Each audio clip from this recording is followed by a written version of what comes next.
મધ્યપ્રદેશના જાંબુઆમાં ભયાનક અકસ્માત સર્જાયો। અકસ્માતમાં 9 લોકોના જ ઘટના સ્થળે મોત નીપજ્યા છે। બેકાબુ ટ્રક અને કાર વચ્ચે જોરદાર ટક્કર થઈ હતી।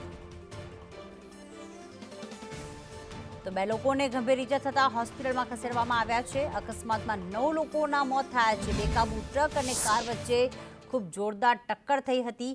મધ્યપ્રદેશના જાંબુઆની આ ઘટના છે કે જ્યાં ટ્રક આખી પલટી ખાઈ ગઈ છે। ટ્રક અને કાર વચ્ચે જોરદાર ટક્કર થતાં 9 લોકોના ઘટના સ્થળે મોત નીપજ્યા હતા। તે આસપાસ રહેતા લોકો ત્યાં ઘટના સ્થળે પહોંચી આવ્યા હતા અને આ ભયાનક અકસ્માતના કારણે 9 લોકોના મોત થયા છે અને 2 લોકો ઘાયલ પણ થયા છે। આપ જોઈ રહ્યા છો કે કારનો તો કચ્ચર ઘાણ વળી ગયો છે અને કારમાં મૃતદેહો ફસાઈ પણ ગયા હતા અને જેમને સ્થાનિકોની મદદથી અને તંત્રની મદદથી ક્યાંક બહાર કાઢવામાં આવ્યા હતા।